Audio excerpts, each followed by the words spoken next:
Hey man, what's up? Not much, just reading the Bible. Did you know the Bible is a scam? What?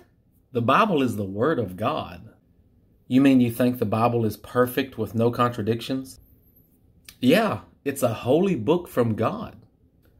Could you turn to Proverbs 17:15 and read it? Sure.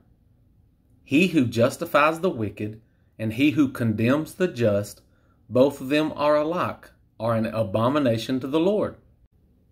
Now could you read 2 Corinthians 5:21? Sure. For he made him who knew no sin to be sin for us, that we might become the righteousness of God in him. Can you see it?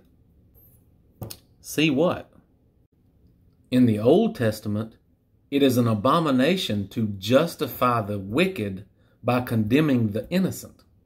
But in the New Testament, God made him who knew no sin, the innocent, to become sin, so he condemned the innocent so that he could justify the guilty. Now, you've got to be reading that wrong or taking it out of context. Do you think that Jesus was perfect and sinless and that he died to pay for the sins of the guilty? Of course I do. That's God's plan of salvation. Well, why would God's plan of salvation be considered an abomination in the Old Testament? The Old Testament really doesn't even matter anymore. Have you not ever considered the possibility that the Greeks did not like the Hebrew religion, so they changed it? What do you mean the Greeks? The New Testament was written by the Jews. That's the scam. That's what they want you to believe. But it was written by Greeks in the Greek language in accordance with Greek philosophy.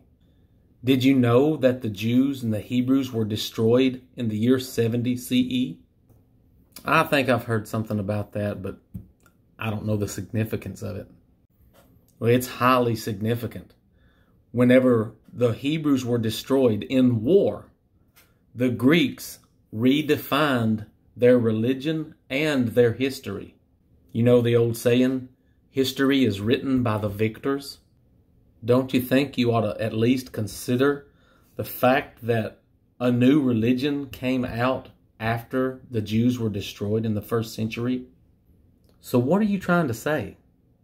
I'm saying that the New Testament is Greek propaganda written after the war that caused the destruction of the Jews. It was probably the Hellenized Jews or the Greek Jews who wanted to explain why God destroyed their holy city, Jerusalem. And what better way to explain the destruction of the Jews than to say that God sent a special prophet from heaven to warn them about their destruction, just like Jonah and Nineveh. But yet they refused to listen and even killed the messenger. Are you saying that Jesus was not even real? That's correct. Jesus was a mythical figure created for the purpose of explaining the war. Just like Uncle Sam was created to bolster support for the wars in America. Dude, there is no way they could have tricked this many people to believe it if it wasn't true. If you won't even consider the possibility that you've been tricked, how could you ever learn the truth? That is wild. How could I ever find out if it's true or not? You ought to read my book, Jesus Demigod, Putting the Lord on Trial, and then talk to me about it.